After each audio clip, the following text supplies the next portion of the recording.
Well, tonight is daylight savings time. Believe it or not, it's 7 a.m. in the morning. I thought I'd go catch this sunrise.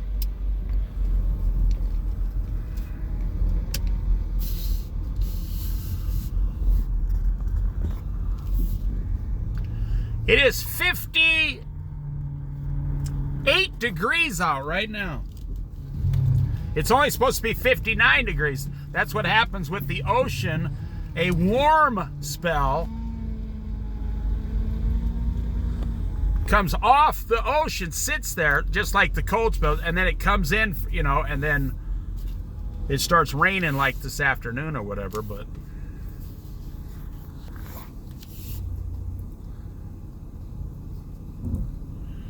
it's very interesting time of the day.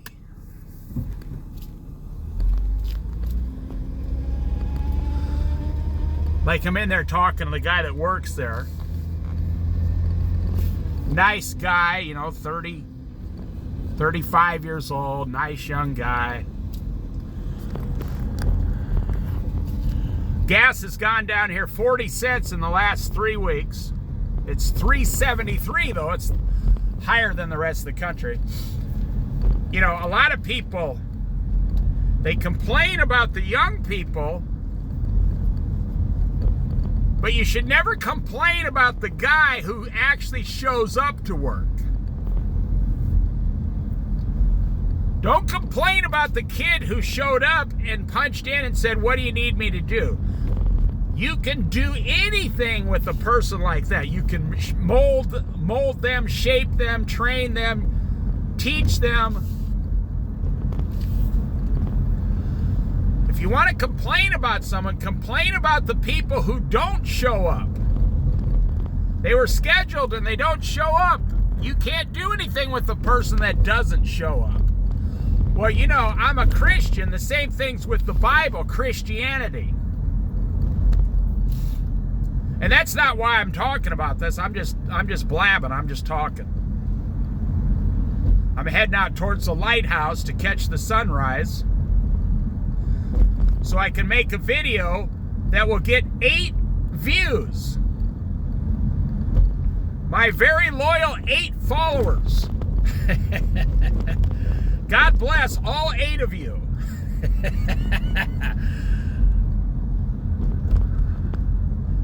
I think one of you actually lives in either India or Indonesia. So, you know, shout out to India, shout out to Indonesia.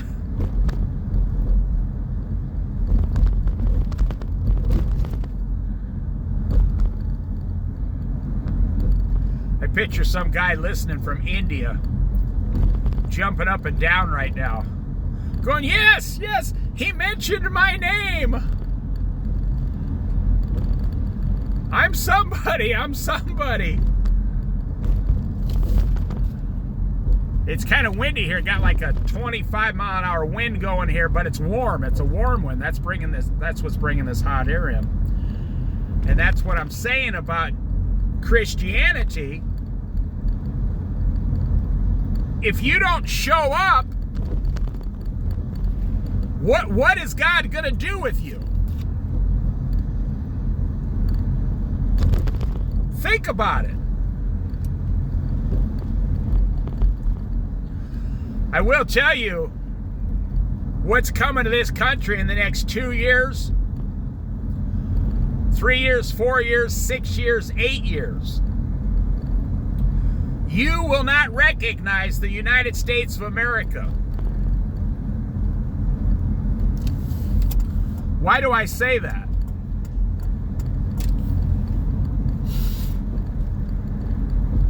Well, just say, let's go 6 years from now.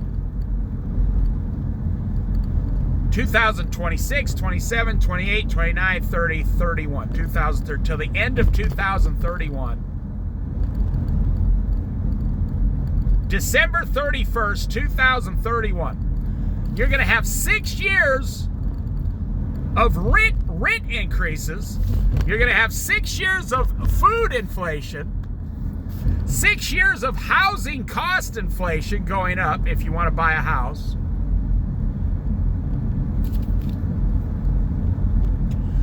6 years of the price of your clothes going up, your shoes are going to go up, your mechanic's going to... How much is your mechanic going to be forced to charge in 6 years?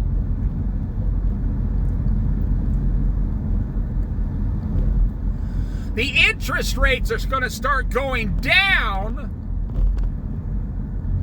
And you think, well, that's good news because I'm going to refinance my house. Well, if you're one of those people that talk like that, you just haven't thought the entire process through yet. You might save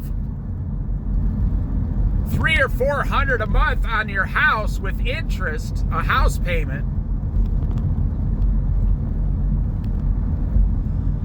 But what about your 401k? That's going to go down. That's not going to go up. What about your savings? That's going to go down, not up.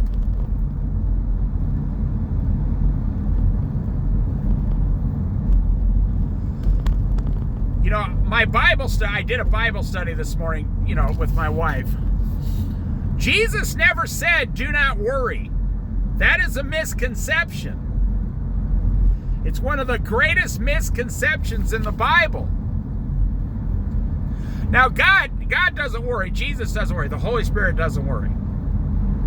But Jesus never said, do not worry about tomorrow. Go read the verse. He said, why do you worry about tomorrow? For today has enough worry of its own. He wasn't saying don't worry because he knows people are going to worry about things. He said don't concentrate on, he says, why are you putting all your energy towards tomorrow? You could be putting all your energies towards today because and then the second half is, no man knows what tomorrow brings. That was the lesson. And people who only read one piece of the Bible at a time. I used to work for this lady, God bless her, a long time ago. And she would get on the internet and she would get... Now, she was all about money. She was all about making lots of money, businesses. And she was a Christian believer. And she would read one verse a day. She went through that stage, one verse a day.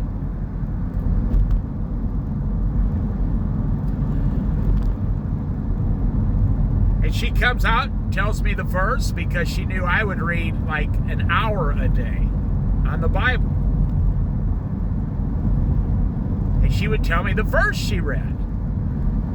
And she'd pat herself on the back. And she did that for a while. And I said, okay, I got to speak up. She said, okay. I said, I want you to tell me, what was the verse you read 3 weeks ago? She looked at me and says, well, I can't remember. I said, but listen, you're a businesswoman. She said, yes. I said, so you're giving God one verse a day. God's giving you, you're allowing God to give you, you are allowing God to give you one verse a day. She kind of looks at me, yeah. You spend 12 hours a day at the restaurant running your business, yeah. You spend 2 minutes a day on a verse with the Bible. She said, yeah. I said, so just keep in mind, whatever you give God, would you think it's fair if that's how much God gave you back?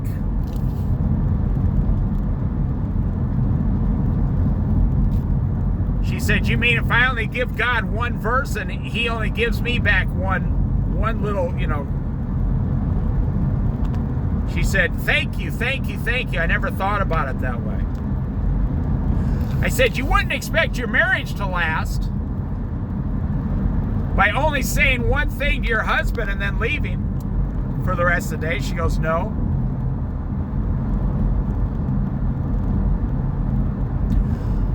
You wouldn't expect your business to run. I said, so let's look at the employees here.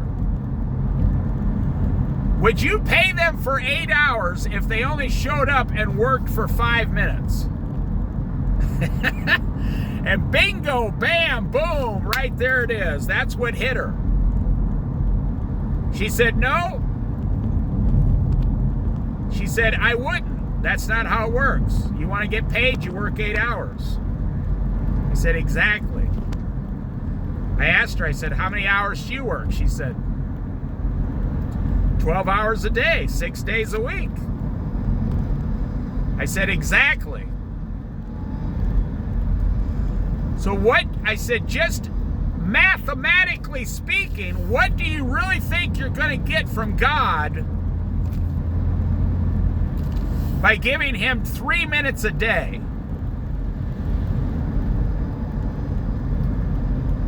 She said, not much.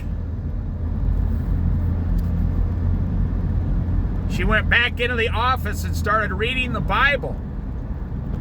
Because she was a businesswoman. She wanted to get paid from God. She wanted a relationship with God. She wanted to be one of God's children, receiving all the benefits of God.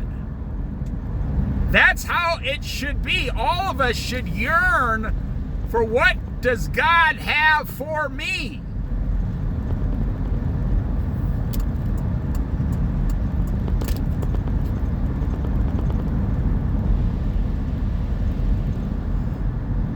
I wonder if the electricity's out here, because there was a truck back there.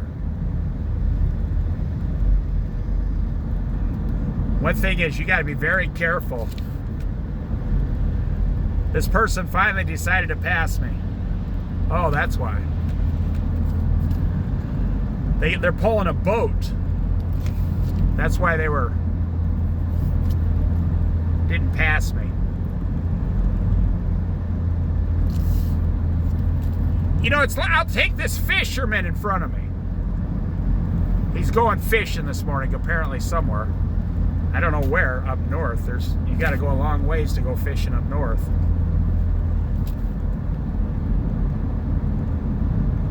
You want to know who? Oh, look at that deer. There was a deer right on the side of the road. Did you see that? You can rewind the video and look. There was a deer right there on the side of the road. Whenever you see one deer, be careful. There's always 10 more around. Someone asked me once, what's the best way to catch more fish? I said, go fishing more. Go fish more. The person who fishes more has more chance to catch more fish. What's the best way to make more money? Work more. Go to work more. And people are like, what? No. I want to get in the boat. Now listen, I'm telling you a great lesson here in life. People are saying, I want to get in the boat.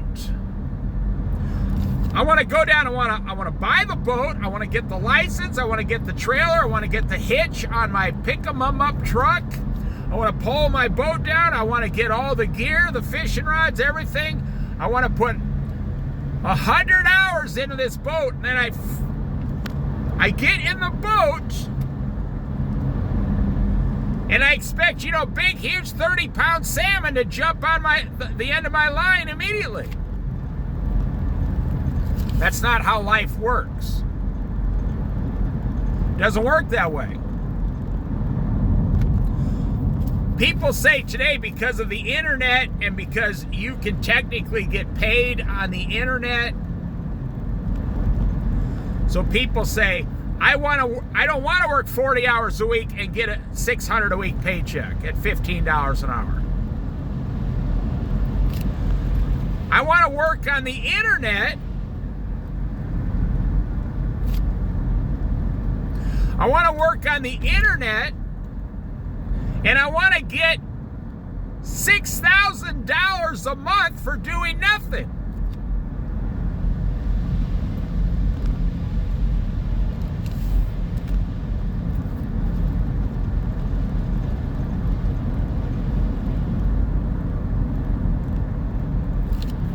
That's not how life works. That's what these people, these influencers online, they don't want to tell you how many hours they're actually really working.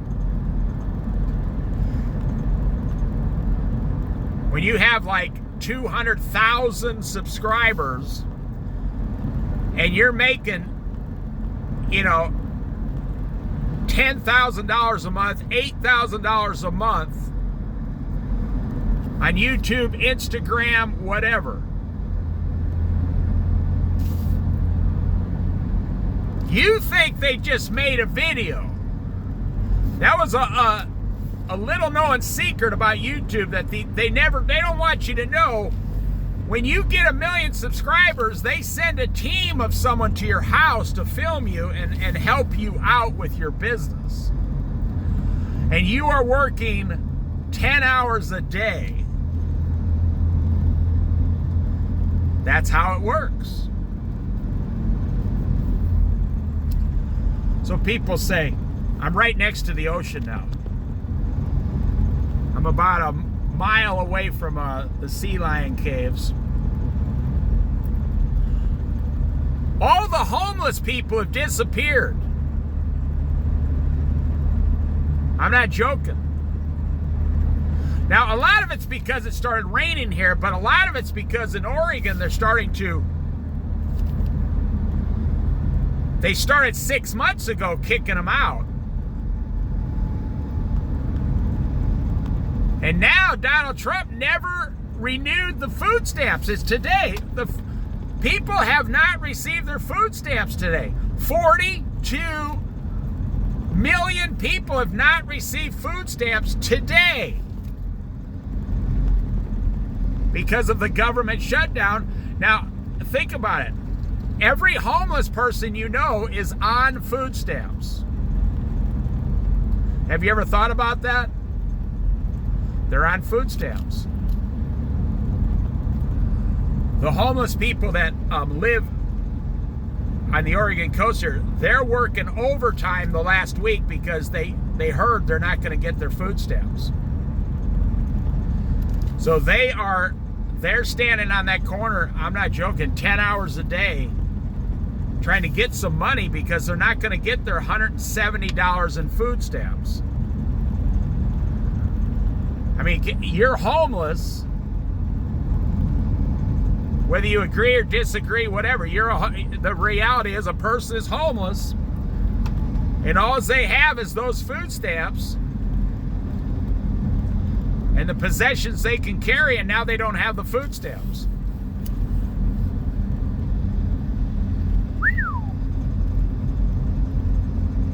That's what I'm saying, you want to read the Bible one verse a day, then don't expect God to pay you more than that. Think of God as a Christian. Think of God as an employer.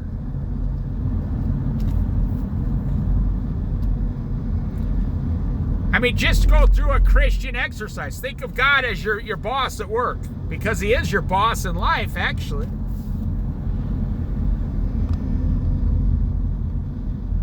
And you don't ever show up to work down at the Christian business. You don't ever show up. How much would you expect God to pay you?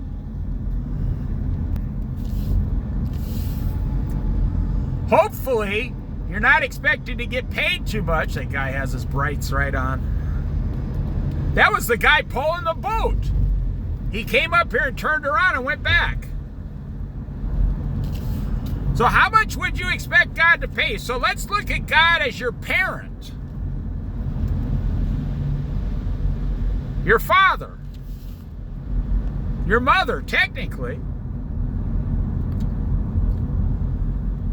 You go to God and say, I want my allowance. And God smiles and says, I would be happy to give you an allowance.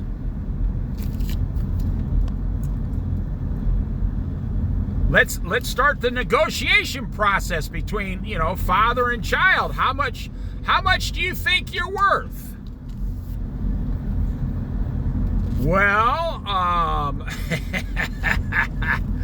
you better have a long list of things that you're doing to get paid, even at, 8 years old, 10 years old, 12 years old. God says, your father, well, here's the rules. If you take out the garbage, I was going to stop here, but I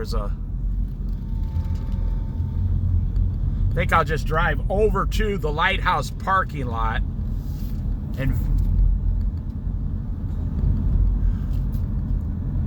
your father says, if you take out the garbage, that's worth 50 cents. If you wash the dishes, I'll give you another 50 cents.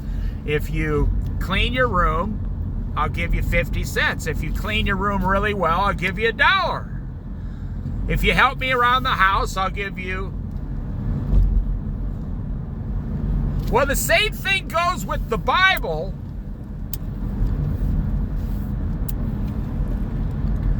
My friends, here's the tunnel.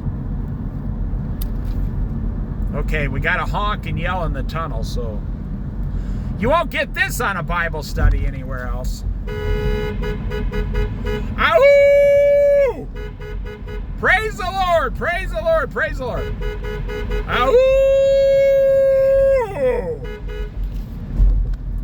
Okay, now back to the Bible study.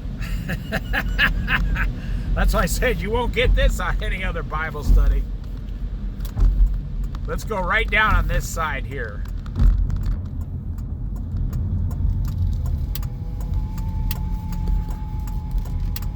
Gotta be careful. You can see a black bear run across here pretty early in the morning. Well, not really. I mean, it's like 7:15, but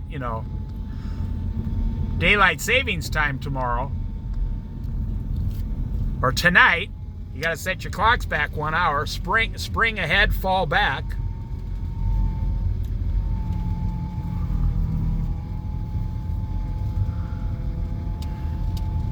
Look at this empty parking lot. Well, that's why homeless people are hitting the streets. I mean, the road, they're gone. I mean,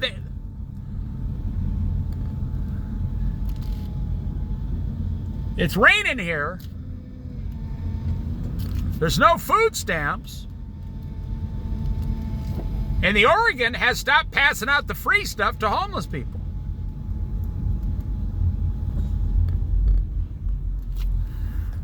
Here's under the bridge. Look at that. Well, no, don't look at it. You can't see nothing. See the lighthouse up there? See the light shining? Look at that. Look, it's more than one. You can see both sides. You see that? Wasn't that cool?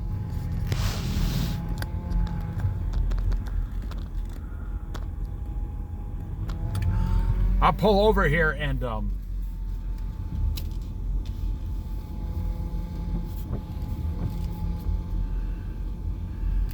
I think I can get it from this angle. That's the bed and breakfast up there.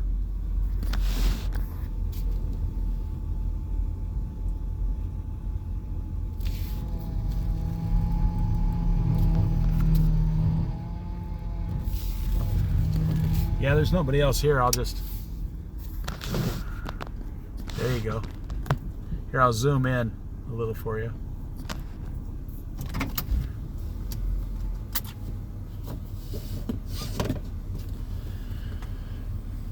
Now, my camera's not picking up, but I can see it. It's kind of high tide here. We got king's tides and stuff out here. It's kind of stormy.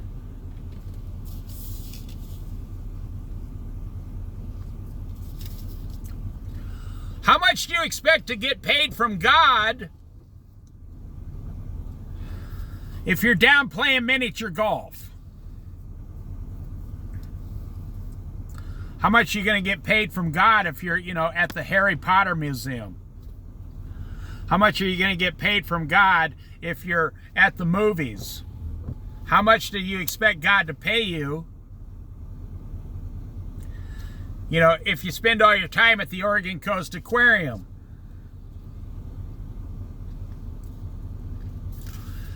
The truth is, if you told your children,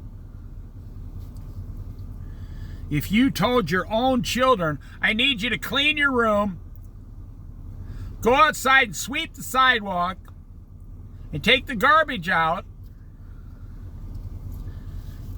what would you do if your child said, that sounds great, Dad, but I'm going to go down and I'm going to go catch a movie instead?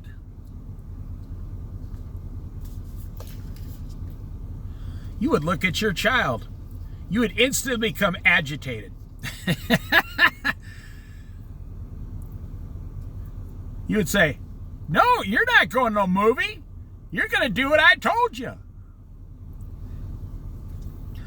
You would become very agitated with your child. Now, you can park here and you can hike up to the trail right now in the dark if you want to. I don't want to. No, I'm not afraid of the dark. But there are bears around here. And I'm not really big into hiking through the woods in the pitch black dark before the sun comes up. And then you hear some, bear that's got night vision. They can see at night. We can't see at night. And even if we could, it wouldn't matter. The bear's a lot stronger than me.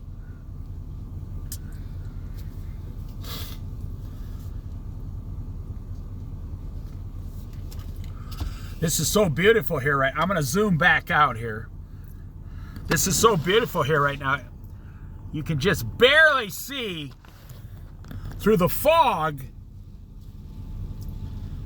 the two big, huge rocks out here at Heceta Head Lighthouse.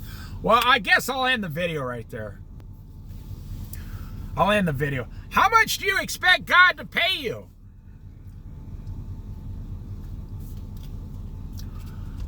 Now, I'll tell you a quick story. When I was 12 years old, my dad was remodeling our entire house. He's building it from scratch, actually. And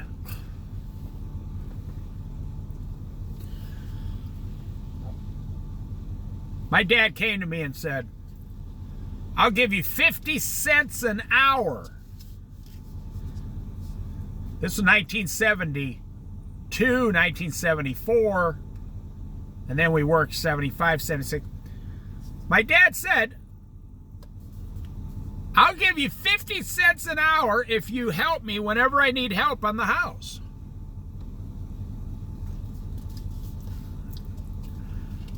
That was pretty good. My dad only made like $7 an hour back then as a truck driver. There you can see the rocks coming in now. He said, I'll give you 50 cents an hour. I said, okay. So I worked 2 years for my dad building the entire house. At age 12, 13, or like 10, 11, 12, 13 years old. So it turned out I worked 700 hours during 2 summers working for my dad. And I, on Sundays, helping him 8 hours every Sunday, so I at that young age, I worked 700 hours and I had accumulated $350. So this was back when Sears Roebuck they had a store that was so small, and it was just a Sears Roebuck hardware store. But in the store, they had a mini bike. And that mini bike was exactly $349. Oh, it was a nice one back then. And we're standing there, and my dad said, okay, here's the deal, son. I appreciate everything you did. You want me to give you the $350? Or do you want this mini bike? Well, of course, you know, I'm 13 years old. I'm like, I want the mini bike. I mean, any 13-year-old country boy would say that. Back when money meant nothing to you. Of course, I want the mini bike. Are you crazy? And then my mom started screaming and yelling, no, we're not buying him a mini bike. He's going to kill himself.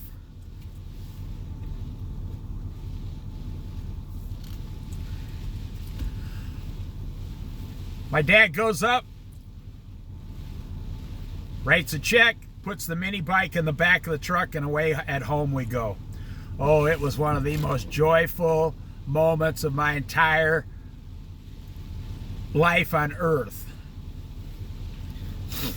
And my dad, he taught me how to do it. You gotta understand, I was a country boy. I didn't, you know, I mean, I've driven a tractor before. I've driven a truck. I've driven a car. You know, I feed animals. I worked on a house. I know how to use tools, you know. It's country boys. It's not like they don't know anything. We know a lot of stuff. And I got this mini bike, and he showed me, and he told me the rules. Don't go on the road. You can only go in circles up here in the field, on our farm in the field. Okay. The mini bike only went about 15 miles an hour, you know. And I drove that thing in circles so much that the one side of the tire started to become bald.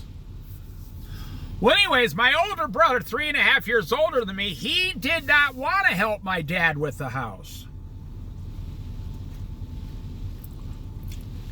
I think it was to his disadvantage that he was older. Because my dad asked both of us to help him. And my older brother said, no, not going to do it.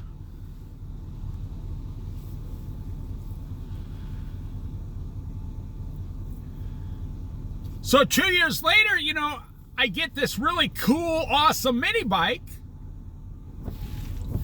And my older brother's there. Now you can really see the rocks out there. See that? I zoomed in. So my older brother says to my dad, how come he gets a mini bike and I don't get a mini bike?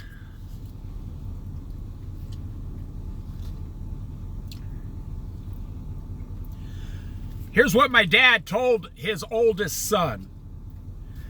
He said, because your younger brother here saved $350. That's why he paid for it.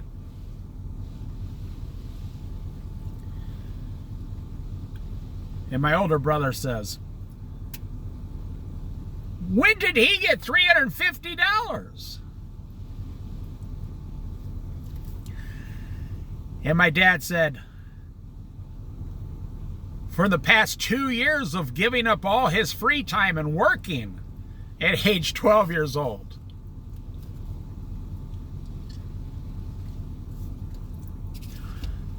My dad said, if you work for me for the next 2 years, I'll buy you a mini bike. My brother said, I'm going to get a car next year.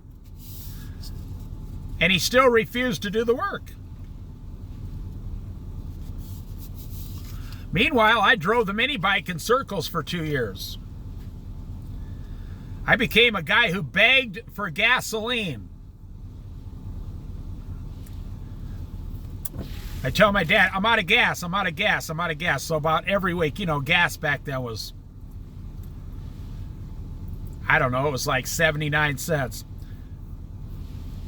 And the mini bike only had a 1-gallon tank on, a real small tank. And my dad says, he would give me, well, you didn't ride it in the winter anyway. It would sit in the garage. He'd say, I put 1 gallon of gas in your mini bike. When you run out of gas, you're done. And that would last me about 2 hours of driving in circles. It had like an 8 horsepower motor on it or something, or 10, I think it was a 10 horsepower. So here's the bottom line with this Bible study this morning. How much is God paying you? You out there, you. How much is God paying you out there? I can tell you how much. I don't know you. I'll never meet you. That's fine. I hope I meet you in heaven. But how much is God paying you in your Christian life today? I guarantee I'll tell you exactly how much he's paying you. I already know. He's not paying you what you're worth, because none of us are worth anything. God is paying you according to how much you work. You can go to the Bible. It says very clearly, look at those seagulls, the worker is worth his wages. And we serve a very, very generous God. We serve an extremely generous God who pays us more than we're worth. That's why I said you don't get paid what you're worth. Another person just pulled up here. You don't get paid what you're worth, but God will pay you, and usually overpay you, to how much you work.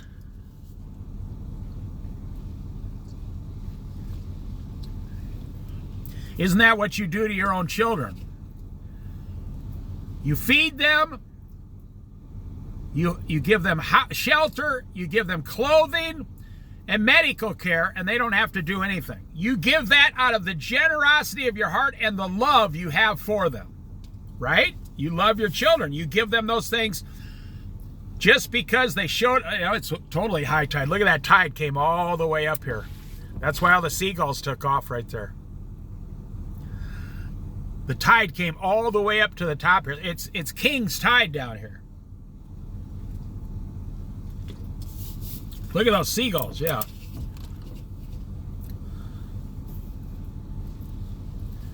The water made them jump around. You give your children those things out of love.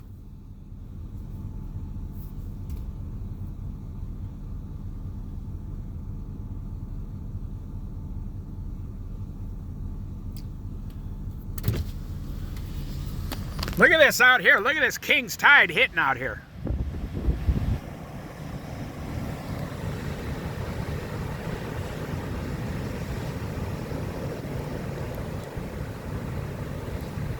I might actually have to leave.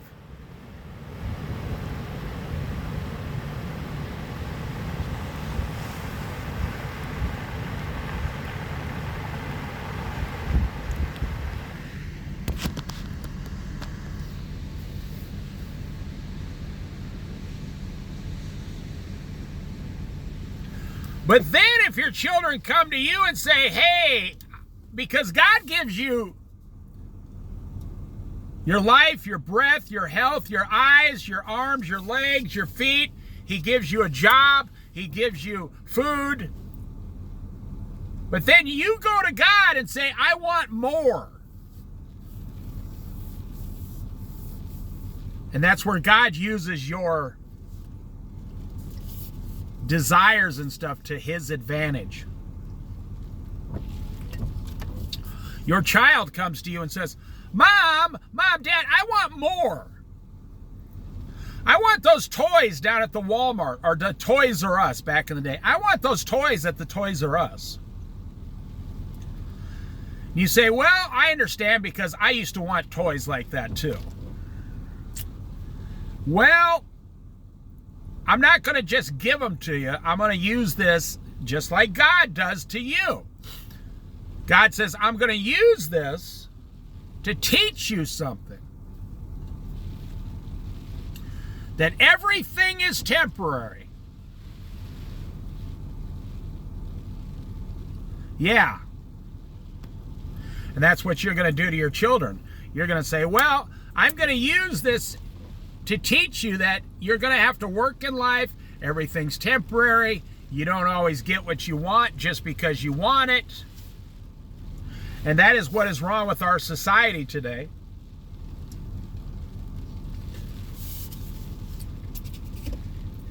People think the government owes them something.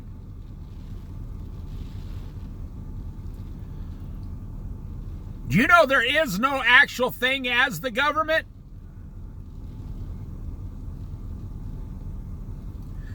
It's only citizens, your fellow citizens. I knew a young guy once who refused to work. Flat outright refused to do any work at all whatsoever.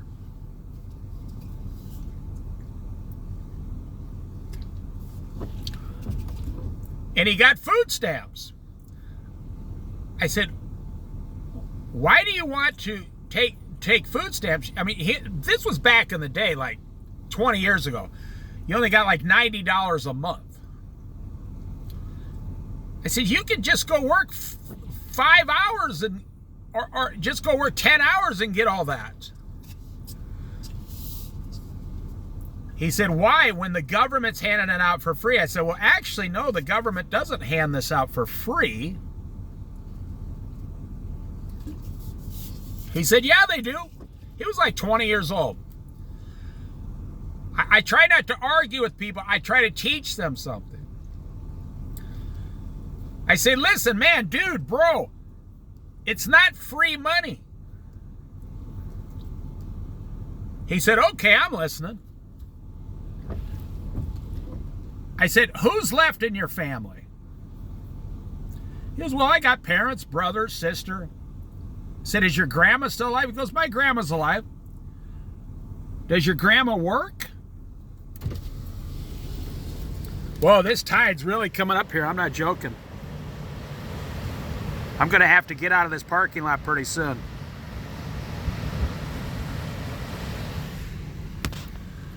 Sometimes this parking lot floods and they close it. And I says, does your grandma work?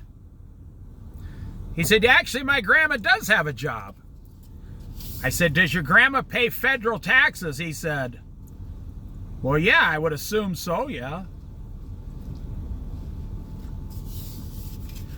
I said, so your grandmother is paying for part of your food stamps. And I explained to him how it works.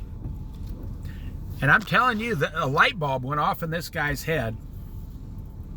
This young man, he said, I didn't ever think about it that way. He said, my grandma's paying for people's food stamps. And she's like 65 years old and still has to work. I said, yeah, that's so every American who works pays for all this stuff through taxes. And that hit him hard because he loved his grandma. Just like the truth will hit you hard because you love God. You love God, so you don't want to offend God or try to go against God or harm God. You love God. You say, wait a minute. You mean my grandma is having to pay for my food stamps, some of them. You and everyone else on food stamps, you get that money from other citizens paying their taxes. It's not free money. And today we are in debt. Now we just for the first time ever last week went over $37 trillion. $37 trillion.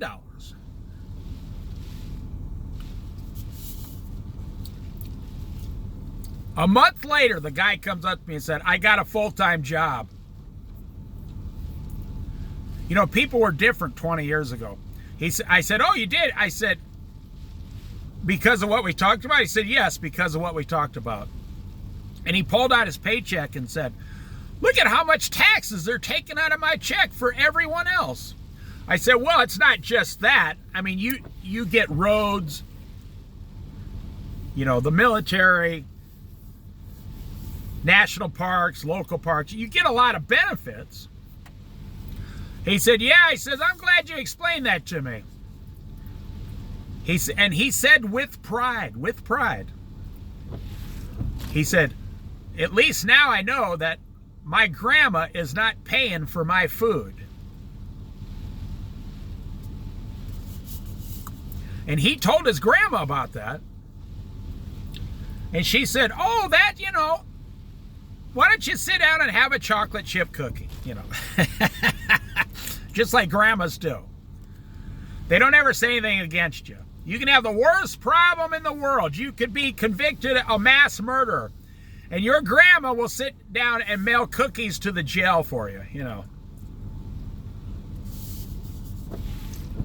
Because she sees the good in you, even when you no longer see it.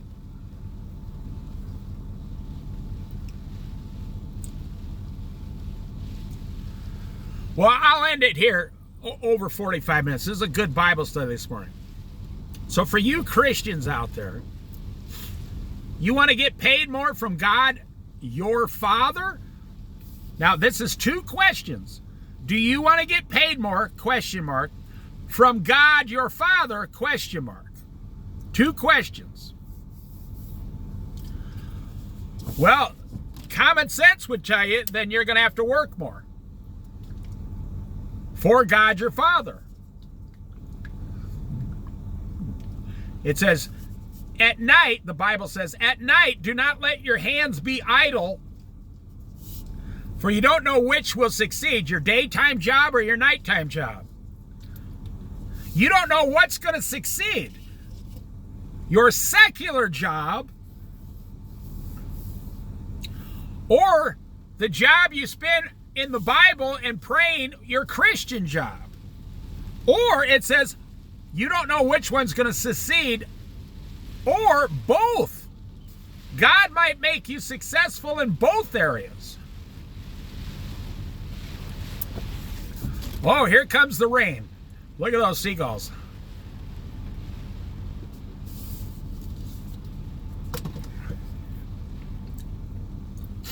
There's a lot of help wanted signs around here, especially going into Thanksgiving. Yesterday was Halloween. There's a lot of help wanted signs now. Thanksgiving and Christmas, and people say, I don't want a job. I want the free stuff, and I don't give a damn where it comes from. That's how much the world has changed. But that's not what this Bible study is about. This Bible study is about, as a Christian, I only made this for believing Christians. As a Christian, do you want more benefits from God? And let me warn you, before you answer yourself,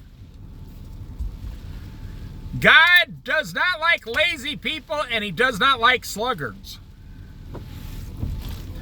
Man, I mean, the Bible talks about the lazy sluggard, and it is not a flattering conversation. God goes against the lazy sluggard. The man is so lazy, he won't even bring his hand out of the food dish back to his own mouth. That's how lazy he is. He won't even bring his own hand back to his own mouth because of his sheer laziness. That's pretty lazy when you won't even feed yourself. Well, where are we at, see? What kind of a society are we creating here? We're creating a society where 1 out of every 6 people in America need food assistance.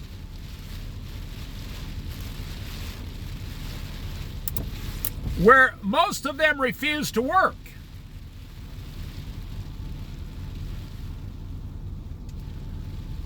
Now, I know a lot of people disagree. They think medical care should be 100% free. All food should be free. All housing should be free. Remember during COVID, they were talking about paying everyone's rent. Joe Biden was talking about paying everyone's rent and everyone's mortgage in America. And they said, okay, well, that would be about $100 trillion. So he said, okay, we can't do that. Now listen, just the fact that they would even bring it up was scary.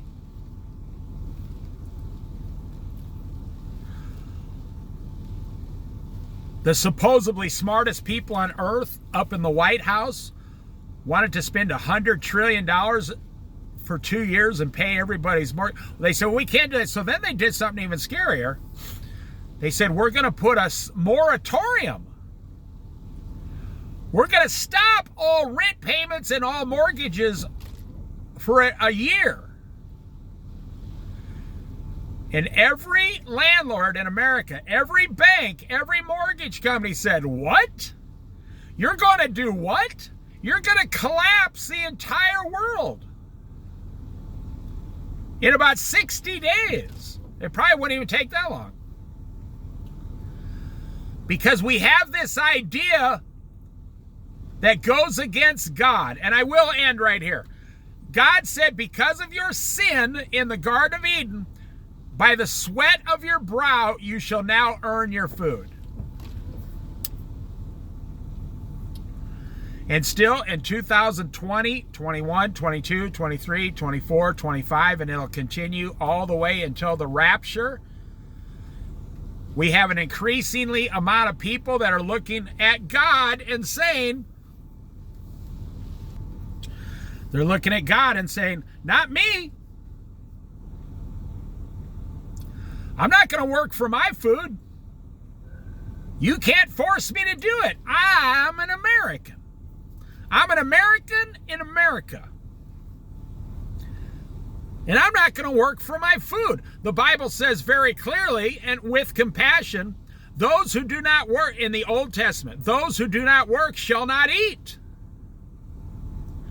I mean, if you look at disability in the Bible, how they used to take care of the widow, the disabled, and the orphan, you had to really seriously be actually disabled where you couldn't even walk around. Because back then, even if someone was disabled but they could walk, they still found a small job for them to do. Like, you can't walk, but you can sit in a chair. So they would bring the baskets of, wheat over to you, and you would work them as you're sitting down. They would, as a widow, to get a stipend for just food as a widow, you had to be over 60 years old, the wife of but one man who died. There was nobody else for you to marry.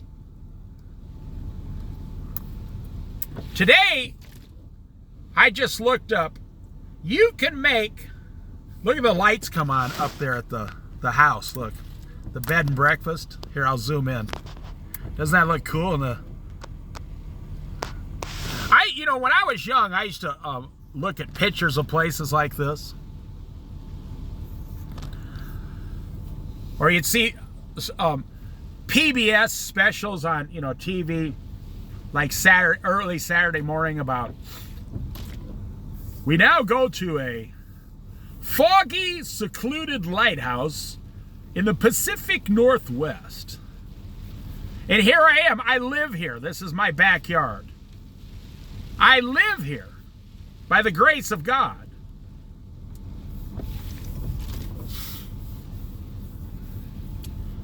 Now, what these high tides are doing, these King's Tide, they're going to start ripping the beaches apart in the next 2 months and then bringing all the rocks under the sand up to the surface like they do every winter. And the storms will do it.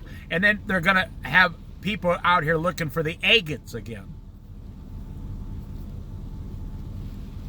They're going to be out here, looking through all these rocks, and they'll find agates, first come, first serve.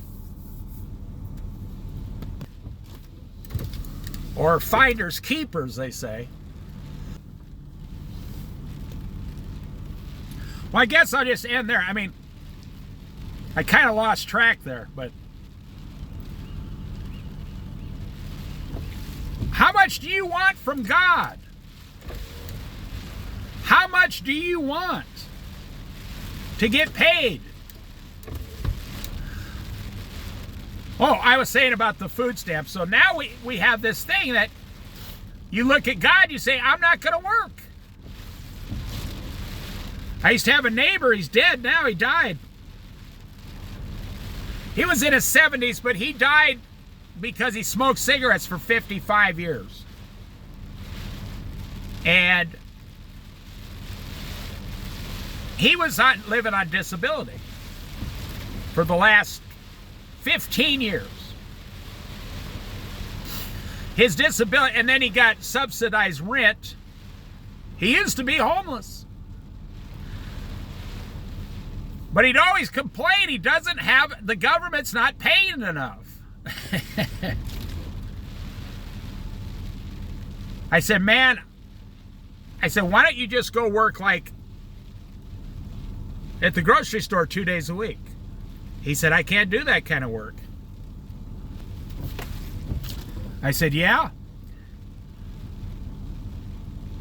I said, well, could you do anything? I mean, go up to the Goodwill or St. Vinny's and work 2 4-hour shifts, just hanging up clothes for 4 hours, and then you go home. They'll use you. He finally came out and said, I don't want to do it. He took a big, huge drag off his cigarette. He was a close friend of mine. We used to talk about Jesus for 10 years, and he refused. He said he refused to believe it. He was an atheist. He said there is no God. He believed in the Big Bang, evolution, you know. And I used to tell him, I say, I do believe you as far as your relatives came from monkeys. My relatives came from, you know, God. He'd say, oh yeah, you're pretty funny Christian. We never argued. We never got mad at each other. Not one time, no. I say, when you tell me, you just told me that you believe in evolution, that your relatives came from, you know, a cell, and then a tadpole, and then a frog, and then, you know, a monkey, and then I said, I could see looking at you, your relatives do look like they came from monkeys. And he'd sit there smoking a cigarette and say, yeah, you're pretty funny there, Dave. I said, my relatives came from Adam and Eve and Noah and Abraham, Isaac, Jacob, you know, all the way down. I said, so you just admitted to me you came from monkeys, and I'm admitting to you that I came from actual people. And he would say, yeah, well, that still doesn't prove that there's a real God. So I asked him once, do you believe in ghosts? You know, spirits. He looks at me and says, are you stupid? If there's no God, there's no soul. He didn't even believe we had souls. That's why he had no problem dying. He got really sick and died within 30 days. But he knew for years he was going to die, but because he convinced himself his whole life. His parents, nobody was Christians in their family. And he was a very interesting man. He was a big, huge library goer. He was the kind of guy, I'm not making this up, he would read 5, like 400-page books a week. Because he didn't have anything else to do, and he loved reading, and it was an escape. He didn't watch a lot of TV. He would go over to the library and get like 5 big books every week and take them home and read them. So he had all the worldly knowledge you could get your hands on.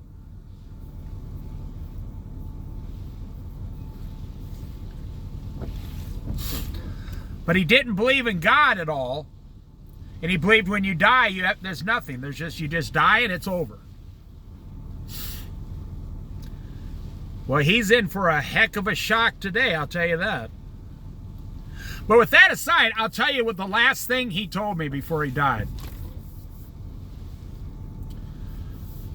Because he used to be homeless for 3 years, living in a tent in a national forest. When he first got his disability check, before he got subsidized rent, he had to wait 3 years to be approved for an apartment, which is kind of sad, but... So anyways, I saw him outside before he got so sick he couldn't even come outside. And he had now this ought to tell you something about the future. This was only about a year ago. He had a little Bunsen burner, propane burner, on the picnic table. And he was making coffee. It was one of those ones where you buy a little canister of fuel and hook it up. It was like a backpacking furnace thing. And he was outside making coffee like he used to when he was homeless. And I said, "Hey man, you going camping here under the picnic table tonight?" He looks at me, he says, "I know." Now listen, this was his last message. To me anyway. He said, "You believe in God, I don't believe in God." He says, "But one thing we can both agree upon is that things are collapsing and crumbling and falling apart financially." He said, "And I see millions of homeless people in the future." He said, "And they're going to be outside fighting over fuel to make a coffee." And I agree with that also. Me and him used to talk about it. And he said, most people don't even have a place to sleep tonight in that situation. I said, right. And so we both agree. I mean, you could just look and see what's happening around you.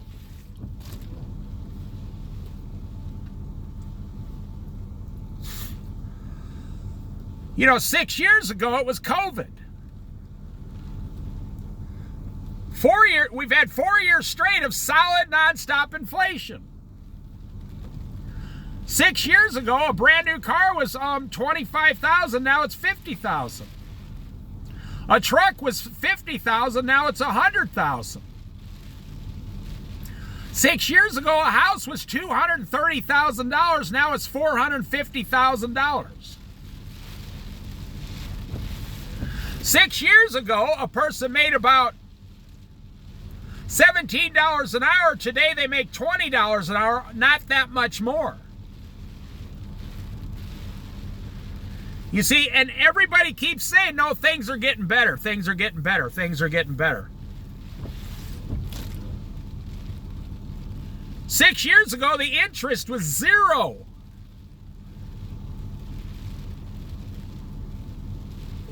Last year, it was 7%. This year, it's under 6. Now it's going down to 6.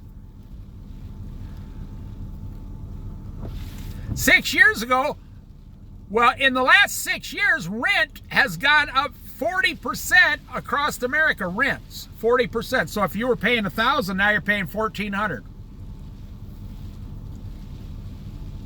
You can't drive to Portland, Oregon, and get a 2-bedroom apartment anywhere in Portland, Oregon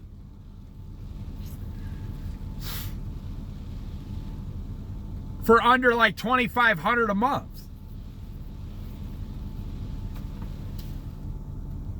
So yeah,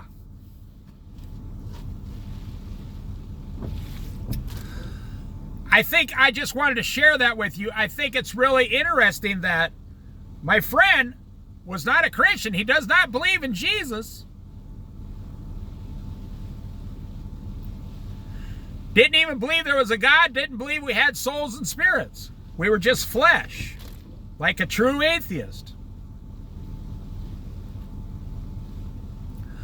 But he did agree that the economy was collapsing.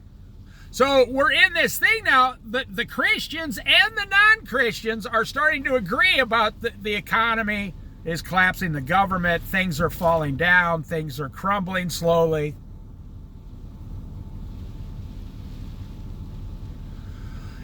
They say, well, you know, Joe Biden said everything's fine. Nothing's wrong. Everything's fine. Donald Trump says everything's fine. Nothing's wrong. Everything's fine. And yet we never renewed the food stamps today. You know, I told my wife this morning, I said, I don't care if you're a Democrat. I don't care if you're a Republican. I don't care if you're a Christian. I don't care if you're an atheist. I am a realist. And the reality is 42 million people this morning never received their food stamps. That's 42 million people. You know how the grocery store is always the busiest on the first 10 days of the month? Not now. People don't have the money. I mean, imagine waking up this morning with 3 kids going, I don't have any food for my children. And you're going to sit there and tell me that America's getting better.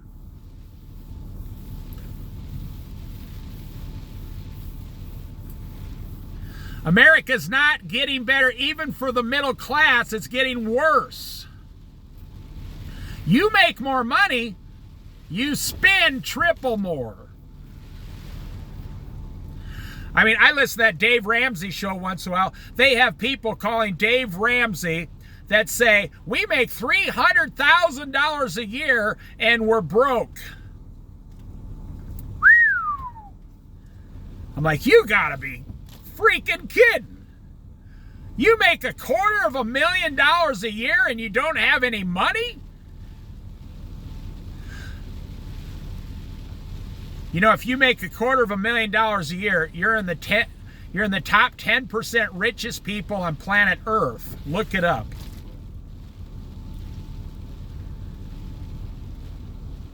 And you don't have, well, that's, you know, they say, well, our house payment's $8,000. Whoa. Holy smokes. So yeah, we can all agree what's happening, just nobody wants to admit what's happening. Look at these seagulls over here.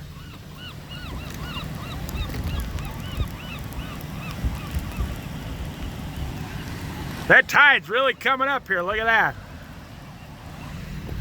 Those seagulls can't get a break this morning. I'll end it right there. Praise God today. Well, you're only going to get paid by God according to how much work and time you spend with God. So if you want to get paid more, you're going to have to do some really radical things like turn your TV off.